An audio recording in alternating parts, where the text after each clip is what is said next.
So again, thank you all so very much for joining me, for being here for this meditation session and pranayama as well, a little breath work and guided meditation. We're going to be focusing this week on returning home to yourself. And in so many ways, this is what we have been engaged in for the last couple of weeks now, not necessarily by choice, of course. And yet, from the conversations that I have had with lots of folks, this has been a time period very reminiscent of a chrysalis. You know, when the the worm goes into the chrysalis to become the butterfly. It's not this necessarily beautiful, delightful, peaceful experience that we often think of when we think of the spiritual journey or when we think of spiritual growth and transformation. I feel like there are often a lot of cultural conditioned images that can pop up into our minds, like the classic stock image of a woman on the beach with like a fabric over her head, just like la, which I've actually never done. I'm sure it's probably lovely when they let us on the beaches again. I'll have to give it a try. But the spiritual path isn't really like that when we are in the grips of growth. It can feel much more like the experience that the butterfly is having before it comes out of its cocoon, when it literally has to boil itself down to its most essential pieces, and it becomes this messy goo. And so if you find yourself having moments or having days when you are in your messy goo phase, yes, caterpillar, that's the word I was thinking of. Thank you, Catherine. The caterpillar gets goopy. It sure does. And so if you're in your goopy phase, you're exactly where you are supposed to be. Please know that. Please remember that. That is actually essential. We often like to celebrate the butterfly more so than the goopiness, and yet that's the good stuff. That is precisely where the transformation is occurring. And oh, good, we have a couple more folks who've joined us. Hey, Lisa, thank you so much for being here. I do intend to do these sessions once a week, and since I started on a Saturday, it is Saturday, by the way, for those of you who also need to just concrete in what day it actually is. It's Saturday, for what that's worth. And so I will be continuing to do these at least once a week, if not more, on every Saturday. So again, I'm so grateful to all of you for being here, for carving out this time and this space for us to create this community. And I do feel like it is very powerful energetically for us to practice together and to harness that energy. So for those who are live, and I am also recording this and will be giving this as a replay for folks to just watch whenever, and you can always rewatch this whenever you wish, if you do so wish to do that. You can still tap into that energy current that we are cultivating with our practice together, and uniting our attention and uniting our energy. So, oh, hey, Lisa. So I also wanted to share with you a quote before we more officially get into the breathing techniques and the guided meditation this morning. I wanted to share with you a couple of quotes actually. One is from Daryl Kovalich, and he says, "Sheltering in place has also meant sheltering in the place of our own hearts. If you're exhausted, sleepy, cranky, it's okay. This is hard work. Some days it's enough to muster the energy to tend to your own wounds, whatever they are. This is not a time to be social distancing from yourself."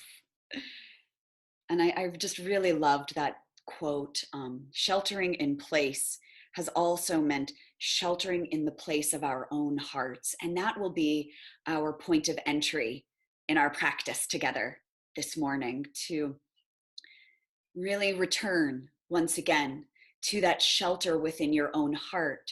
And that shelter is this space, this indestructible space that, as the yoga classics say, there's a space within you that can never be burnt by fire. It can never be drowned with water, and it can never be destroyed. It's that space that we can enter into, that is always there within you. It's just often that we are so distracted and pulled apart by the energies outside us and around us. And in, of course, a historic time like this, rightfully so. You know, I am not saying that we should disassociate from reality, or the collective perceived reality, that we need to ignore what's going on. Absolutely not. Absolutely not. Like I said last week in our meditation, these yoga practices, these techniques are not designed for us to escape the world. They are designed for us to actually engage with the world more mindfully and with more soul, with that space from your heart, not from your head. Your head is going to have you move throughout your lives from that reactive, egoistic space. That can get us into a lot of trouble. That often causes us so much unnecessary struggle, so much unnecessary added stress. We don't need any more stress in our lives, right? This is also why one of my meditation teachers, Kelsang Chokyen, a Buddhist monk, he's a fantastic, fantastic teacher, still teaching today. He would always say, you know, we don't need classes on how to be stressed. You don't go to a class on a Wednesday night to learn stress techniques. You're already masters of stress. We are already so good at that. So we do need to take classes. We do need to learn techniques to become more peaceful, to become more at ease, to remember the deeper truth that we have this space within ourselves, within your own heart. There is this reservoir of courage and compassion, of inner peace, and this wellspring of knowing that you are deeply connected to everything else in the world, in reality. And when we can tap into that space, not from the head, but from within the heart, when we can tap into that space, then we can go back into the world and engage with the world with more heart, not with the busyness of our thoughts. This is what it means to return home to yourself, not to deepen into the attachments that we have, because for many of us, our attachments are crumbling. Our association to our job roles, if you're like me, you're no longer working in the same capacity that you were. You're trying to make it work, right? But things are shifting dramatically. For many folks, they have tragically outright lost their jobs. And that is not even to say for the folks who are losing their health or losing a loved one. So there's a lot going on right now. And amidst all of this tremendous shifting, and this tremendous tragedy, there is also tremendous tenderness. And we often see this in points in history, such as what we are all experiencing collectively together, that when a group of people, in this case, the entire globe, undergoes this chrysalis moment, this goop moment, where we're all thrust into this together, we cultivate more compassion, and we recognize that it's not just about us. It's not just about me and my desires and my wants and what about my goals, and I planned to be doing this at this point, and what about next week. All of that dissolves, or at least starts to get a little bit quieter as a new realization starts to bubble forth. And that newer realization is that we are ultimately connected, which again is the heart of yoga. Yoga itself, the word yoga comes from the Sanskrit verb yuj, which means to unite, which means to connect, to remember that we are not separate, that even though most of us are spending a lot more time alone, we are not alone. We are connected. So let's practice. Find yourself in a comfortable seat, lengthening through your spine. Feel free to close your eyes or soften your gaze. Let your palms rotate upward.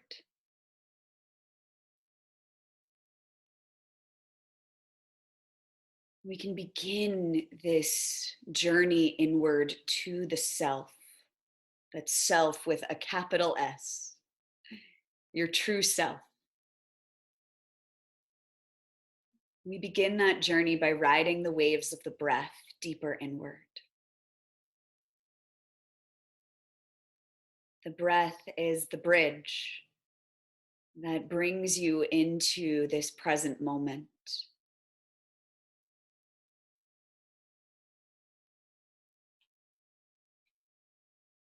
And the breath is the bridge that we can ride on in and out through the nose, drawing your awareness and your energy deeper inward. Soften your jaw, relax across your shoulders.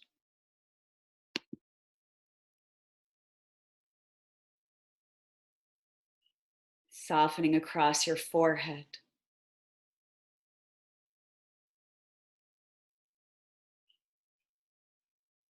In this practice this morning, there is nothing that you need to figure out. There are no answers that you need to receive, no problems to solve, nothing to prove. There's nothing to get right. You have already arrived.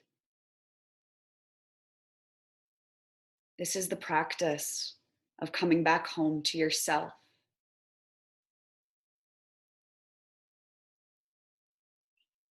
Arriving just again and again. Every breath is the invitation to practice again. As we deepen the breath, inhaling down into the base of your lungs, soft in the abdomen, let that breath continue to expand across your side ribs, exhaling fully.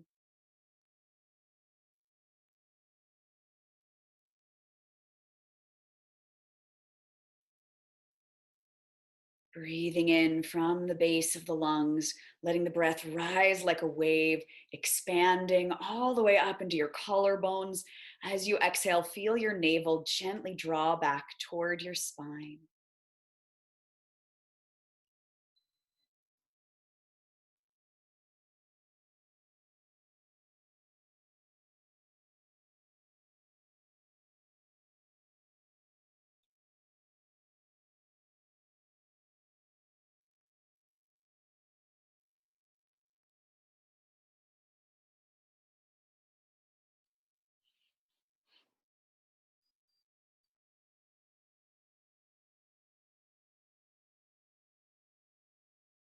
And we'll continue to just smooth out and even out the waves of the breath now.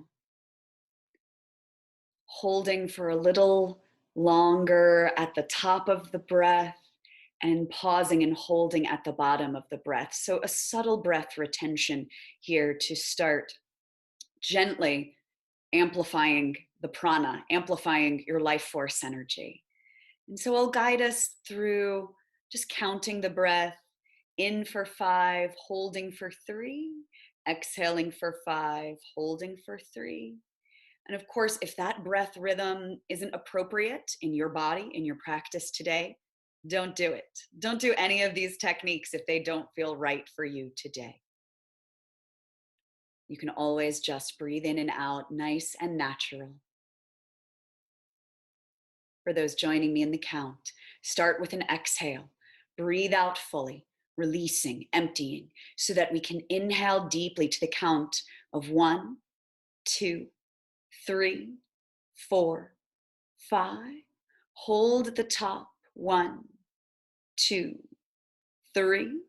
Exhale. 5, 4, 3, 2, 1. Pause at the bottom. 3, 2, 1. Inhale. 1, 2, 3, 4, 5. Pause. 1, 2, 3. Exhale with control. 5, 4, 3, 2, 1. Pause. Empty. 3, 2, 1. Inhale. 1, 2, 3, 4, 5. Hover, breathe, fullness. 1, 2, 3. Exhale with control. 5, 4, 3, 2, 1. Pause at the bottom. 3, 2, 1. Inhale, softness and space. 5, 4, 3, 2, 1. Hover in that fullness. 1, 2, 3. Exhale, slow and smooth. 5, 4, 3, 2, 1. Pause. 3, 2, 1. And allow your breath rhythm to return to natural, neutral. Pull your awareness up from your root. Subtle engagement in the root, little Muladhara Bandha, engaging through the pelvic floor, feeling this wave of energy rise up the center channel of your body now, pooling at your third eye center, Agna Chakra, neutralizing the mind, helping to neutralize all those swirling thoughts to that center point at your third eye, the seat of intuition, the seat of deeper wisdom, deeper inner knowledge. Breathe into your third eye.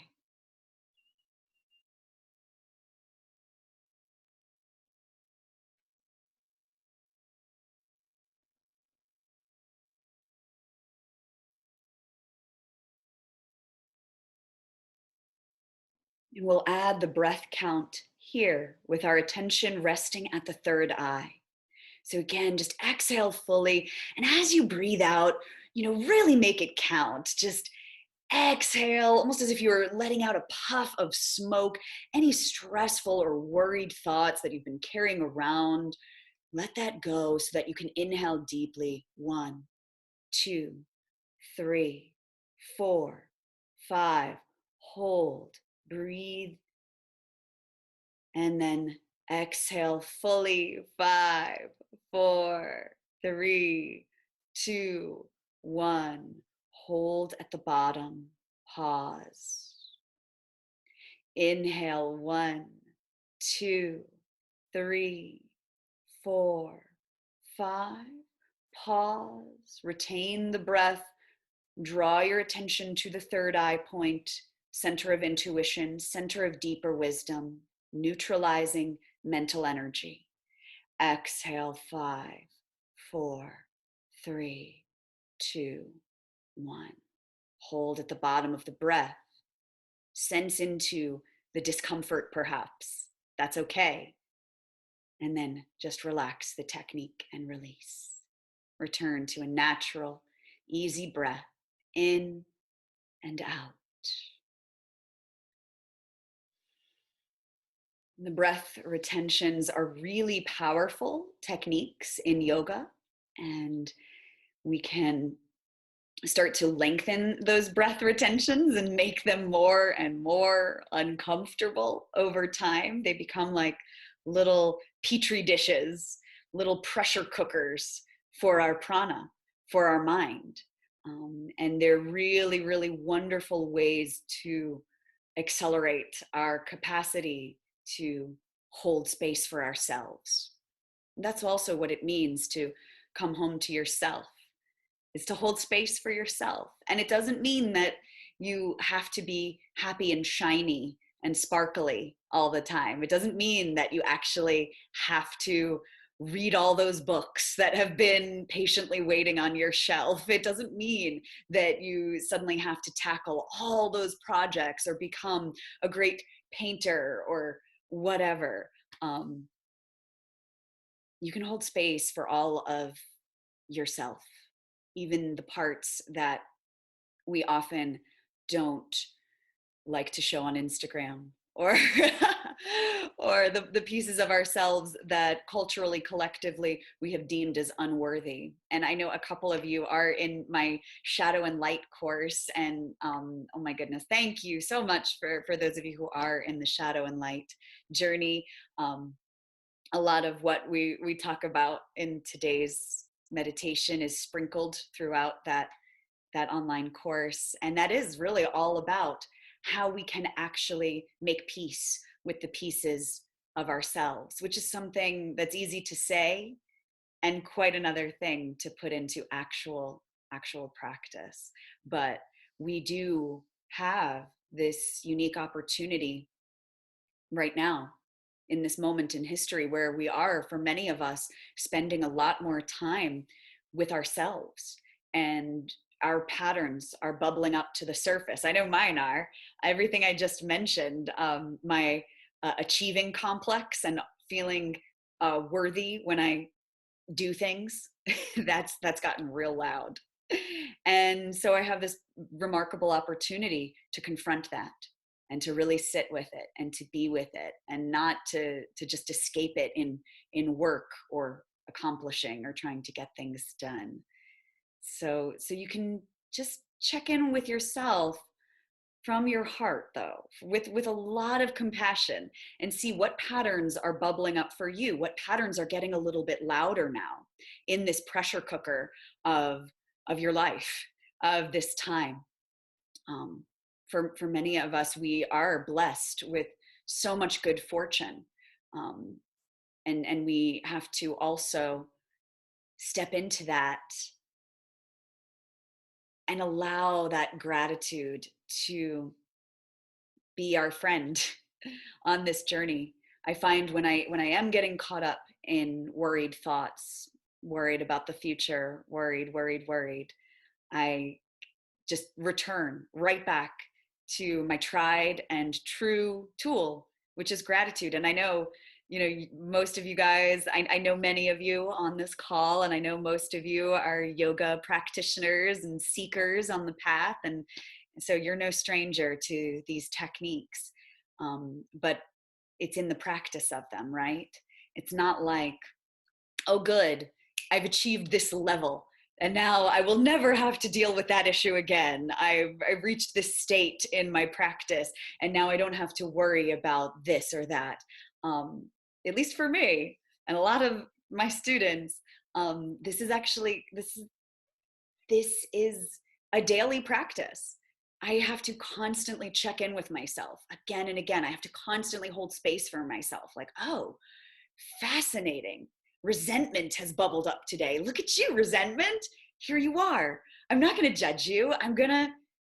You're already here. I may as well just like be nice to you. And instead of completely judge you and try to shove you away, you're only going to come back louder. So let me hold space for you. Yeah, you're a little bit uncomfortable. You're not as virtuous as, let's say, happiness or peacefulness or gratitude. Your resentment, right? Or your jealousy, or your this like weird vague feeling of just not feeling right, or feeling off. You're here though, so let me make space. This, of course, is like that great Rumi poem, The Guest House, where whoever shows up at your door You invite them in, right? They're welcome guests in your home, returning home to yourself, not just the sparkly bits, the whole thing, the whole incredible, vibrant spectrum of what it means to be alive and human. This is also why I've really been leaning into the mythology of Hinduism. And I love the iconography and the symbolism of the goddesses, because and I'll probably do a whole session on them because they're just incredible. Um, and even Durga, Mother Durga, she represents the great mother, the great divine feminine force in the universe. And she's known to be this like extraordinarily beautiful goddess, but she's a warrior. She's a total badass. And I mean, she has swords and weaponry, and she is there to cut your head off. Now, of course, I said this last week too. In Hindu mythology, the head always represents the ego, right? It's that patterned, conditioned way of thinking and perceiving that is all caught up in I and me and mine, and oh my gosh, well, what's in it for me and what's going to happen? I need to figure this out. I need to plan. The goddess cuts that off for you. She's doing you a favor so that you can actually connect to your true self. This is why we often describe that self with the capital S. The head that she's cutting off, the ego that she's cutting off for you, is the self with the lowercase s. That's our attachment to our opinions. That's our attachment to our roles and associations. This is why a lot of times when people do go through these huge transformations in their lives, they experience tremendous suffering. I will tell a very short story about my dad. He grew up really, really poor in New York, and he made it though. He got a job on Wall Street in New York City, and he got super attached to this role as businessman. He was a businessman, and this is like in the 80s, and like I don't know why that makes me think of just the 80s. They're the 80s. So he was carrying his briefcase and riding the train and really just celebrating and super, super attached to this role as being a businessman working in Manhattan. He worked in the World Trade Center and all that stuff. And then after 9/11, he lost his job and he fell into a depression for a decade, and he lost his sense of identity. He didn't know who he was anymore, because who he was a businessman. And we often used to do that, not so much anymore, but even when you first meet somebody, it's like, what's your name and like what do you do? Hi, I'm Melissa. I'm a yoga teacher. We are defined by our roles in life. We're defined by the activities that we engage in, or we're defined by maybe our accomplishments, right? Oh, this person's an award-winning writer. And that can ultimately cause us great, great suffering, because we also really do all understand that the nature of life is to change.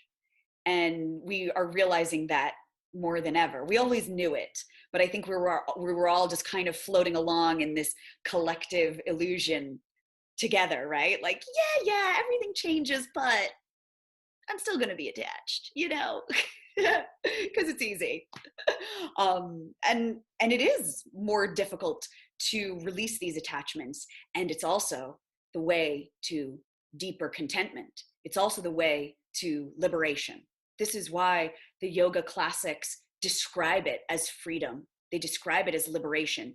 It's not, achieve this step, this step, this step, get what you want in life, and then you'll be happy. That's the common collective myth that many of us have grown up with. And because we've grown up with this collective myth, it's really hard for us to untangle that knot. It's so deeply interwoven into our DNA. We have inherited this myth. psychologically, emotionally, energetically, and I believe biologically as well. So it's not just like a one and done, oh, great, I've untangled that myth, I'm good now. But it's possible. And this untangling, this unraveling, doesn't mean that you won't have roles. It doesn't mean that you'll just like go live in a cave and meditate the rest of your life. No, you can still engage with the world. You can still have goals. You can still have relationships, of course. But there is also this deeper level of contentment, this deeper connection to what's truly inside of you. Again, that space inside of you that can never be burnt by fire, that can never be drowned by water, that can never be destroyed. No matter what is happening on the outside, you are connected to the you with the capital Y, or the self with the capital S. And in our 200-hour yoga teacher trainings at the Lotus Pond, and in my Shadow and Light course, I do this exercise, and I want to share it with you guys too, because I think it's really, really helpful. And you can journal some of your I ams. These are how this is how you define yourself. It's your attachments, right? And you can either just do it now for a minute or two, or you can do it later. It doesn't matter. But I find that it's really helpful for us to start externalizing them, and using writing and journaling is a really beautiful way to do that, to get some of those mental patterns that are just abstract and vague up in our heads, getting them out through the body, through the somatic experience of writing, so that now we can actually look at them and engage with them in a different way and create some healthy space. If you write down like some of those attachments that you've got, I am, and then like what your job is, or maybe what your job was. I am a writer. I am a spiritual seeker. I want enlightenment. I want a best-selling book on the New York Times list. All the things that either you want, or the ways that you define yourself, because these are actually going to be our teachers on the path in our guided meditation. So sometimes it helps either just to contemplate them now, or to actually write them down. And we'll just take a moment to do that.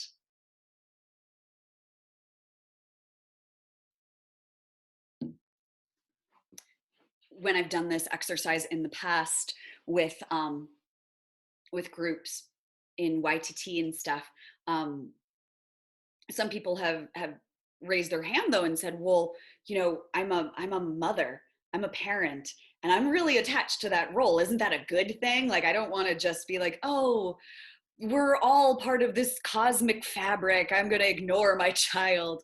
And again, of course not. This is the dance of duality that we are all in. And actually, Eckhart Tolle, in his book, I have it right here because it's so good. Have you guys also read A New Earth by Eckhart Tolle? As you can see, this is like just a little bit of my notes in here. It's so good. This book is, I want to highlight the whole damn book, but that would be stupid and a waste of a highlighter, because the whole thing is just so good. It's like every sentence. And those who know Ayurveda too, like I'm Pitta and Vata, so it's a madness in my reading experience. So like, literally, like, I need laminated tabs that identify like, oh, this is a good section on ego disidentification, blah, blah, blah. Anyway, that's just a little insight into my neuroses. This is why I meditate, by the way, friends. we don't meditate and practice yoga because we're naturally peaceful, right? I don't. But he talks about the roles that we play. I mean, the bulk of the book is really about negotiating our own mind and our own thoughts, and working with ego. And he says that the ego, as long as you are identified with your mind, the ego runs your life. As long as you are identified with your mind, the ego runs your life. Yoga gives us a way to become masters of our own journey, so that we are not governed by our thought patterns. We are not governed by our unmet desires, right? Because chances are there is something nagging at you in your life that you might have a thought pattern like, well, I'll be happy when. Well, when things go back to normal, then I can be happy. When I can just go back to work, or when I can, go and see my dear friend again. When I can go visit my family member who's in the assisted living facility, right? And I can't see them, then I'll be happy. And that's all actually a trap. Now, again, this is not to say that you're not going to do any of those things and you're not going to experience joy when you do get to reunite with folks you haven't been able to see, or when you do get to engage back in the world. But there's a great saying, then it's just joy on joy, right? Because there is that deeper wellspring of contentment that exists within you that is not dependent on the events of your life. You're not just happy when good things happen. You can access this deep sense of contentment, of santosha, when good things happen, when bad things happen. You will also feel grief. You will also feel rage. You will also feel frustration. You will also feel off. You'll also feel weird. Yes, you'll feel all of it. The spiritual journey, for many of us, because we're not meditating in caves in the Himalayas, we are still going to feel the entire range of what it means to be human, and to not judge ourselves for feeling what we feel is absolutely key on this path. And so literally I could read this whole book to you because I want to, but we would be here all day. So I'm just going to read to you one section of Eckhart Tolle's book, A New Earth. Being at peace and being who you are, that is, being yourself, are one. And he writes about being yourself is not being just attached to being a parent, in the sense that, like, your happiness is dependent on your child. We see that a lot in relationships, right? Are you in relationship with somebody because you genuinely just love them and are giving to them and want to be present for them? Or do you love them because of what they give you back? Are they satisfying some need in your ego, some hole in your perception of who you are? Because that deeper self with the capital S, that's the self he's referring to. That doesn't need anything else. It's already perfect. It's already whole.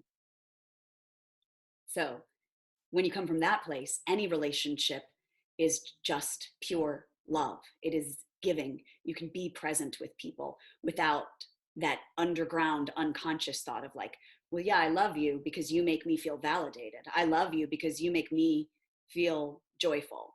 You just love. You just love. The ego says, maybe at some point in the future, I can be at peace. If this, that, or the other happens, or I obtain this, or I become that. Or the ego says, I can never be at peace because of something that happened in the past. Listen to people's stories, and they could all be entitled, Why I Cannot Be at Peace Now. The ego doesn't know that your only opportunity for being at peace is now. Or maybe it does know, and it is afraid that you might find this out. Peace, after all, is the end of the ego. How to be at peace now? By making peace with the present moment. The present moment is the field on which the game of life happens. It cannot happen anywhere else. Once you have made peace with the present moment, see what happens, what you can do or choose to do, or rather, what life does through you. There are 3 words that convey the secret of the art of living, the secret of all success and happiness. One with life. Being one with life is being one with now. You then realize that you don't live your life, but life lives you. Life is the dancer, and you are the dance. So let's dive back into our practice, my friends. Thank you so much again for being here and for holding space with me. I so appreciate you all. So I know we've been sitting for a little while, so feel free to, stretch a little bit. Maybe a little spinal twist from side to side. We can we can rotate the shoulders up and back and down a few times. Yeah. Just move and stretch in any way that feels good for you right now. We can rotate the head and the neck side to side.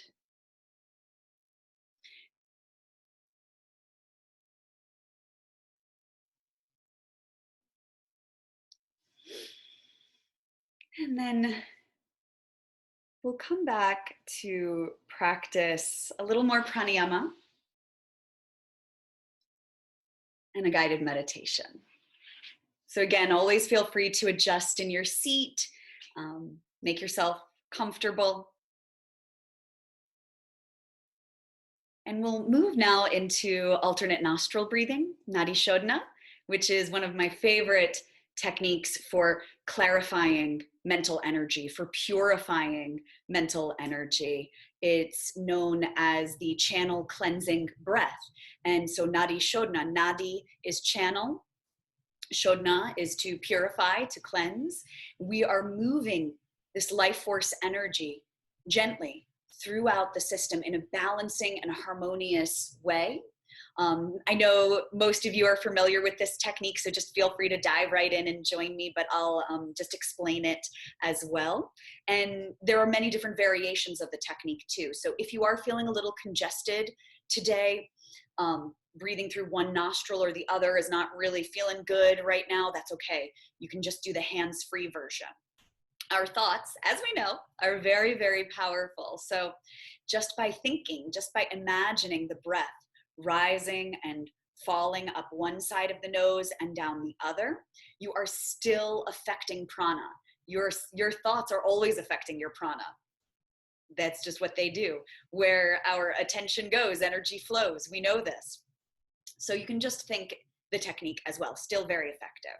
If you'd like to use the hand gesture, you can take your peace fingers, right index and mid fingertip, and then tuck them into your palms. So you're making like a hang 10 symbol kind of here. This is known as Vishnu mudra. Vishnu is the Hindu deity that's known as the preserver. So this technique is very much preserving your life force energy, containing your life force energy. And so then you rotate the palm towards you, lightly rest right thumb to the right nostril. If it's uncomfortable to have the fingers tucked, you could also keep the peace fingers extended, resting on the third eye point, resting on the brow point here too. And then you'll slowly inhale through the left side of the nose, ring finger to left nostril, hold at the top, release the thumb, and exhale down the right side. Now stay on that right side for the inhale. Breathe in. Close off the nose at the top of the breath. Release your ring finger as you exhale. Inhale through the left side. Close off the nose at the top. Release the thumb. Exhale. Inhale. Softly, sweetly, close off the nose at the top. Exhale to switch sides. Stay for the inhale.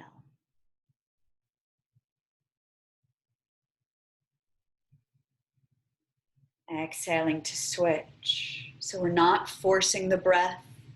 It's nice and natural, nice, easy breath.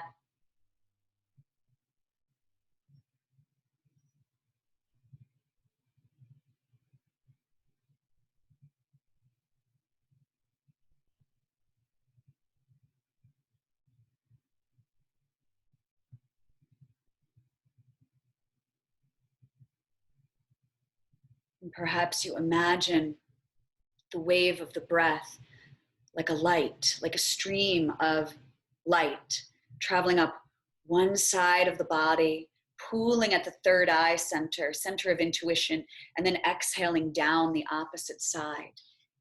Inhaling up this stream of light cleansing, kind of dredging up any energetic soot, mental soot, emotional soot.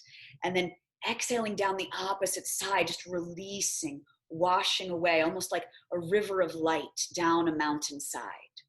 And then inhale, we're pulling and dredging that energy back up to be cleansed, and exhaling, releasing it down the other side like a river down the side of a mountain.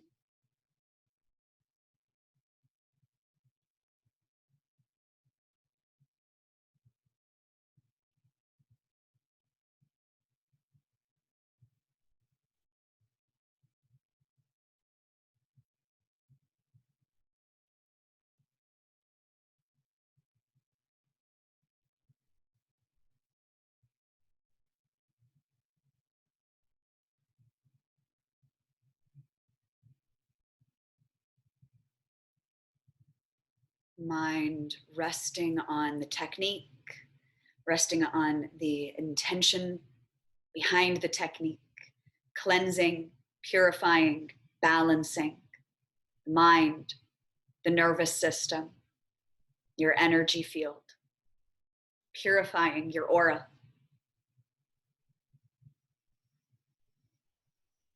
purifying those old habitual patterns, those recurring thoughts.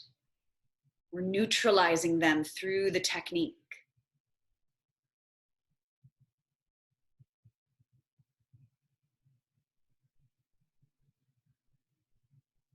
And you can continue with the technique as so, or you can add breath retention here. This is Anuloma Viloma, a more advanced practice. Feel free to join me. On your next inhale, as you close off the nose, pause for 1, 2, 3, 4, 5. Exhale down one side, slow, controlled, easy. Pause there. 1, 2, 3, 4, 5. Inhale, slow, controlled, easy. Same side. Now close off the nose at the top gently and hold for 5, 4, 3, 2, 1. Releasing other side. Exhale. Pause at the exhale. Pause in emptiness. 5, 4, 3, 2, 1. Slowly and sweetly, nourishing, replenishing. We inhale, and then at the top of your breath, close off the nose. Hold for 5, 4, 3, 2, 1. Beautiful. Releasing other side again. Exhale. Slow, conscious breath. Pause at the bottom. Holding empty. 5, 4, 3, 2. Inhale fully. At the top of the breath, hold 5, 4, 3, 2, 1. Exhale to release other side. Excellent. Pausing at emptiness. 5, 4, 3, 2, 1. We'll continue at your own pace, holding for 5 at the top and the bottom.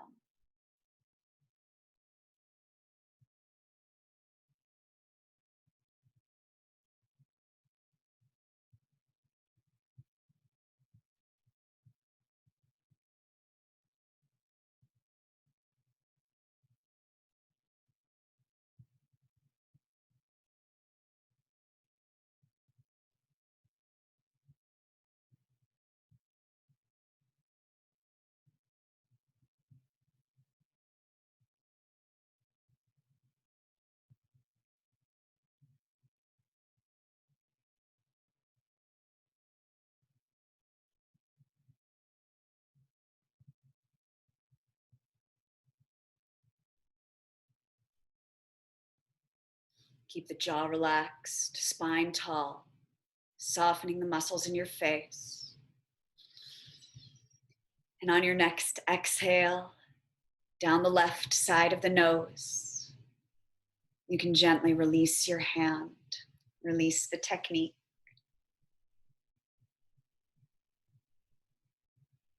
Diving inside, pull your awareness to your third eye center. Imagine this energy hugging in from the root lock.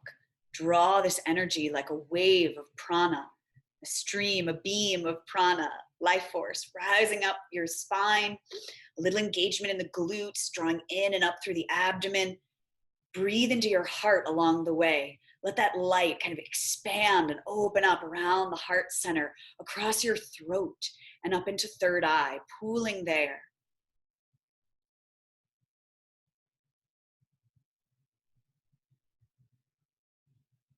Now let your attention melt back from the third eye down across the throat and down into the heart. And let's rest our attention here. This will be our gateway to return home to ourselves, to return home to yourself. Through the gateway of the heart. Breathe into your heart. And you can imagine within your heart, within that sacred space of your heart energy, it's like a big circular room. And you might just have a mental picture in your mind of this. Maybe it's vivid, or maybe you just simply know. You can just consider this room in your heart, this big circular room in your heart with many doors. You pause at one door, you approach it, and you notice what it's made of. You notice the texture of the door. Without going through it, you notice how it opens. This is the doorway to that deeper sanctuary within yourself. So you can open that door now. Stepping inside through a beautiful long hallway. Maybe it's suffused with light energy. Maybe there's this shimmering, glistening light in this hallway. Perhaps the walls are made of light itself. Maybe they're made of glass and they overlook a beautiful vista. Or maybe you just simply know this to be true.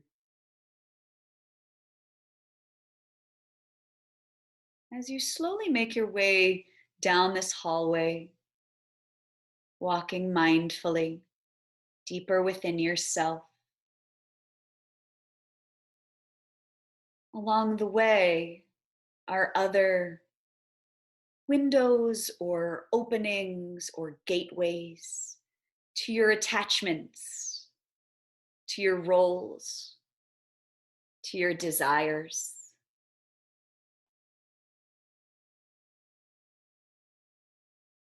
And as you pass each one, it's not that you let it go out of your life, but you recognize that it's not who you really are. The role you play in a certain dynamic with a person, that's not who you are. That might be one gateway. The way you act at a job, that's a part of who you are, but it's not really who you are, and you can walk past it. Maybe as you walk down this hallway, walking past these other tiny corridors, you feel a little lighter because you're less tied to these aspects of who you often perceive yourself to be. But deep down, you know it's not the truth. Maybe you pass a desire. Maybe it's something you really, really want. Something you think will make you feel happier than you've ever felt in your life.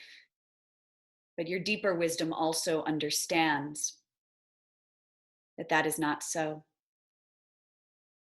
That deep happiness you are seeking is right here, right in this very moment, even as things fall apart. You continue to walk down this long, beautiful corridor. until you arrive at another door. And this door is magnificent. It could be simple, it could be ornate. Notice what it might be made of, how it opens, if there are any symbols, if there's anything else in the scene that comes to life for you, a sound, a song, a smell. Just let it all be. If nothing comes up, that's correct too. There's no wrong way to do this. All experiences are valid. On the other side of this door is yourself. Yourself with the capital S, the self that isn't attached to all that other stuff. The self that is not attached to your opinions, your affiliations, your resume, your achievements. It can take pleasure and joy in those things. It can feel sorrow and grief in those things, but it is not tied to those things. It is not even tied to your body. It is not even attached. It knows that you have a body, but that you are not ultimately your body. You are not your legs. You're not your arms. You're not your hair. Not even your smile. And as you step through this door, you hold space with yourself, the self of your capital S, the self that is actually connected to all else in the universe, the self that is source. You are source.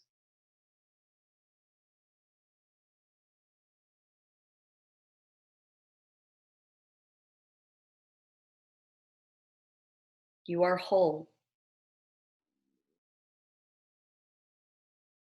You are the limitless being.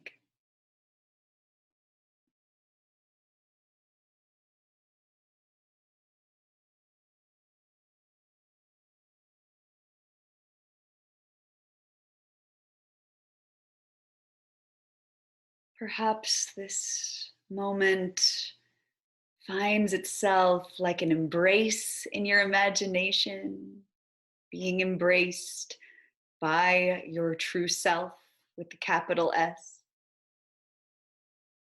Just allow whatever imagery or whatever sensations arise to arise.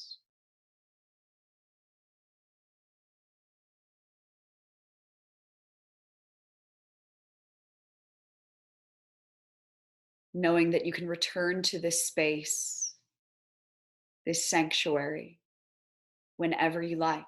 This is you.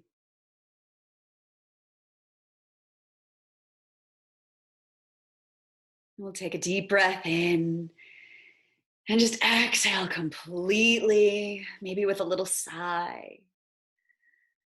You can slowly now return back through that doorway, maybe thanking your higher self, maybe bowing to it, maybe a hug.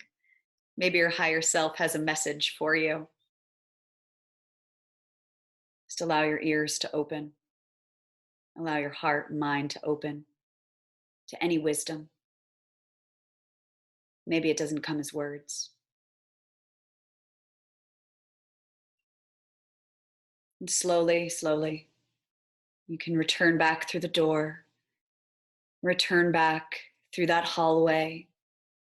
You can notice your attachments. You can notice the little windows of your roles, not disassociating, not cutting them off, but just with a deeper awareness now, a new relationship.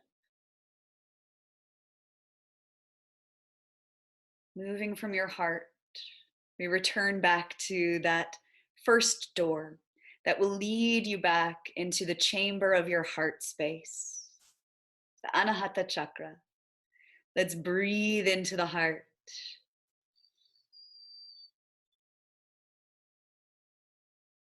Take a deep breath in, stretch your arms out and up. all the way up overhead, bringing your palms together. And as you exhale, melt your hands down to your heart center, lifting your heart to meet your thumbs. Thank yourself. Send yourself so much appreciation now. Thank yourself for making this time to reconnect, to remember who you are, to deepen into your studies and your practice and your journey. Thank your body. Thank this vitality. So much appreciation for this breath, this health. Take a big breath into the heart. Exhale with a sigh. Sending so much appreciation to all of the other folks who have decided to show up this morning as well. Sending each other some love. A little thank you from your heart to theirs. Maybe you actually feel some of that sweet energy pinging back to you. I know I do.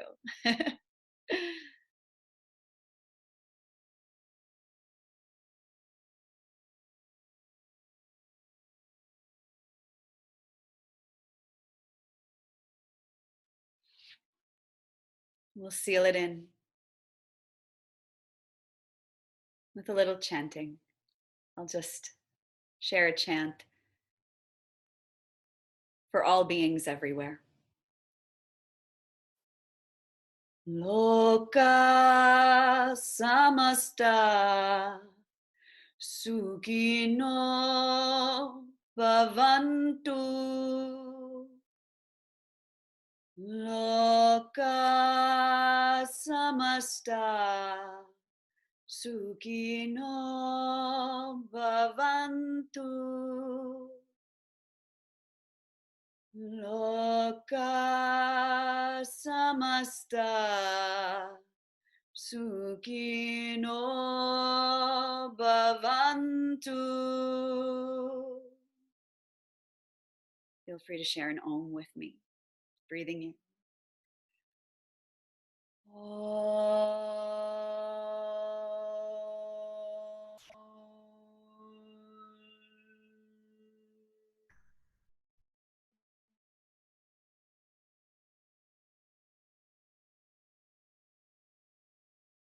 Om Shanti, Shanti, Shanti. For all beings everywhere.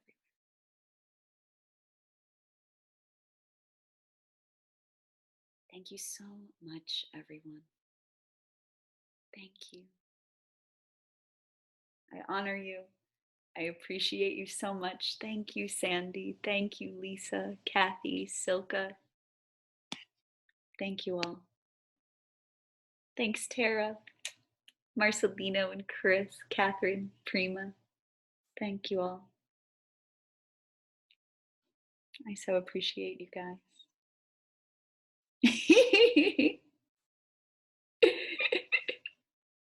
Y'all make my heart so happy. Love you, Melissa. Oh, I love you guys. Tk you. Thank you so much. Thank you. Namaste, Kathy. Namaste to all of you. Namaste. Namaste. I'm just going to need to have a big party when we can all see each other again. Yes. Oh, good. I'm so glad. Thank you, Catherine. Great. Great. I'm glad. Well, I hope you all have a peaceful, as much as you can, rest of your day. Thank you again for committing in to these practices. These practices are designed to be here not when life is easy, although it's nice to practice them when life is easy, but they're here for us when life goes unexpectedly, as it is for all of us in many, many various and unique ways. So they are our great resources, our great gifts. So thank you all. I'll be doing this jam again a week from today. And I'm not a super morning person, so that's why I make these at 11 a.m., by the way. So, you know, just FYI. I'm more like, and when I salute the sun, I'm saluting the sunset. I'm not really a sunrise kind of gal, but you know. We do what we can. Yes, it is recorded. I actually had to make a note for myself. Like record. Because sometimes I forget to do that with the YTT sessions. I shouldn't be saying this. Yes, it is recorded, and I will be posting the replay so you can watch this again. And as always, obviously, if anything comes up too with the guided meditation, if you have like really interesting dreams tonight, we've moved prana. We really have. Some of the techniques I know, especially like if you're kind of familiar with pranayama, it seems really gentle, but gentle is really powerful, especially nadi shodhana, especially using the breath retentions. So it might not always seem like a lot, but we've done actually a lot this morning. So be really kind to yourself. If you're like, I need to go to sleep, I need to take a nap, give yourself that, if you can, then give yourself that. If you have something, lots of energy and lots of spark, great, use that too. Listen to your body, see what kind of nourishment it wants. Like, do you want to just drink a whole lot of water? That's really good. Drinking lots of water after we do these kinds of energetic practices is really important, because it's kind of like you just had an energetic massage. After you get a massage, they say like drink a ton of water because you want to move some of that junk that gets stored in your muscle tissue and connective tissue. The same is true just in our energetic field. So try to eat nourishing foods today, drink tons of water, journal. Bye. Bye, guys. Until next time.